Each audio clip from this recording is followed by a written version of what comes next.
அந்த கல்பிட் அக்கௌண்ட்ல இருந்து ₹1 வந்தா கூட உங்க அக்கௌண்ட் ஃப்ரீஸ் ஆகும். ₹1 வந்தா கூட உங்க அக்கௌண்ட் என்ன ஆகும் அப்படின்னா ஃப்ரீஸ் ஆகிறதுக்கான சான்சஸ் நிறைய இருக்கு.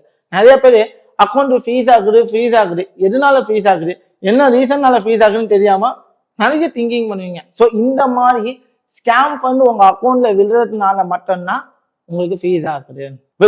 தப்பிக்கிறதுக்கு எனக்கு வழியே இல்லையா, இந்த மாதிரி பண்ணி அக்கௌண்ட்ல ஃப்ரீஸ் ஆகாம தப்பிக்கலாம்னா வழி இருக்கு.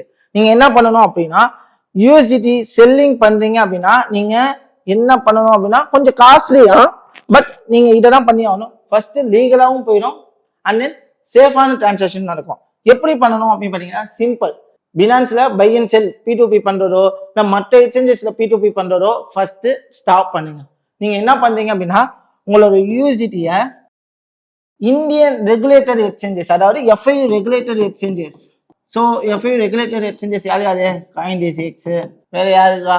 ஜியோடஸ், அப்போ இனோசிக்ஸ். ஸோ இவங்கெல்லாம் வந்துட்டு யாரு? FIU ரெகுலேட்டட் எக்ஸ்சேஞ்சஸ், இந்தியன் போர்டில் ரெகுலேட் ஆன எக்ஸ்சேஞ்சஸ். ஓகேவா? நீங்க இவங்க கிட்ட டைரக்டா வித்ட்ராவல் ப்ராசஸ் பண்ணீங்க அப்படின்னா இந்த எக்ஸ்சேஞ்சஸ்ல P2P பண்ணாம எக்ஸ்சேஞ்ச் டைரக்ட் வித்ட்ராவல் பண்ணீங்க அப்படின்னா உங்களுக்கு 1% TDS பிடிப்பாங்க அண்ட் உங்களுக்கான கேஷும் வந்து விடும்.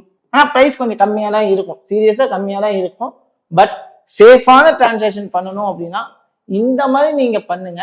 இந்த மாதிரி நீங்க பண்ணும்போது உங்களோட அக்கௌண்ட் ஃபர்ஸ்ட் ப்ரொடெக்டபிள். ஏன்னா ஸ்கேம் ஃபண்ட் வர போகுது. ஏன்னா உங்களுக்கு டேட்டா வர்றது எக்ஸ்சேஞ்சஸ்ல இருந்தே, எக்ஸ்சேஞ்சோட அக்கௌண்ட்ல இருந்தே வரும்.